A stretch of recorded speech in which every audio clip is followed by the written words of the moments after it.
So I'm going to talk about the first two playoff games of the ALDS, and I'll talk about the NL games from thereafter. But the first game, let's recap, is the Orioles and the Rangers. The Rangers won 3-2 in a very close game.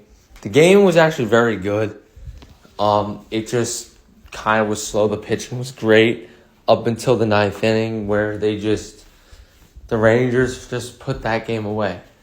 They obviously gave a home run up to Santander, which made it a one-run game. And then obviously in the moment there, we all thought, okay, coming up, bases loaded, Gunnar Henderson comes up, and we all thought a big hit's going to happen there.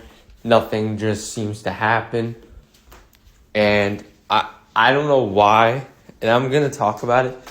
I feel like in that situation, you shouldn't be sending the base runner with a runner on. Like, that's such a crucial send because Hicks hits a 3-1 count, and that's the difference in the game. I think he should have just did a normal slide. He would have been safe, and then it's a 3-1 count with a runner on second. Hicks could just knock in one run, and it's a different game. But that can't happen. You can't send a runner there. It's too risky. You end up losing because of that, and 2 outs happened, and all they needed was 2. But at the end of the day, that was the game that happened in the 1 o'clock hour.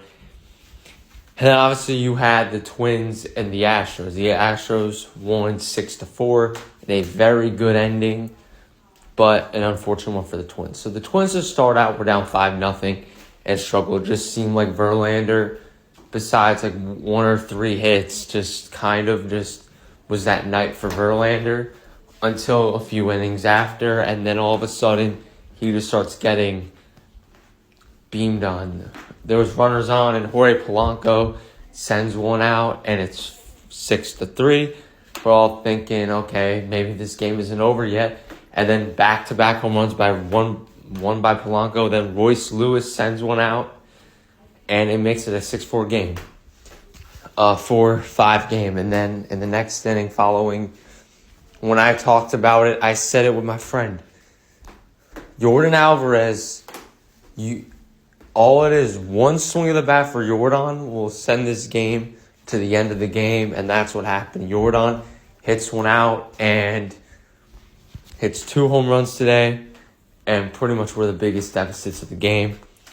That was pretty much the 2 games. The Braves are losing 3-0 right now, and we'll see what happens in the 9th for them. If they can get something going, and then just go to tomorrow.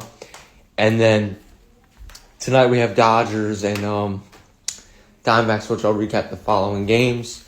Talk about what happened in those 2 games and how teams can get better. But tomorrow we have the Orioles again and the Astros again. And then the NL will play one more game. We'll play on Monday. But in these next 2 games, these teams will figure it out. I'm confident the Orioles will get back into the game.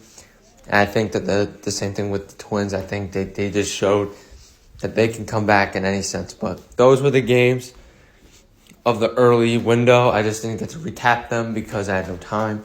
But there you guys go.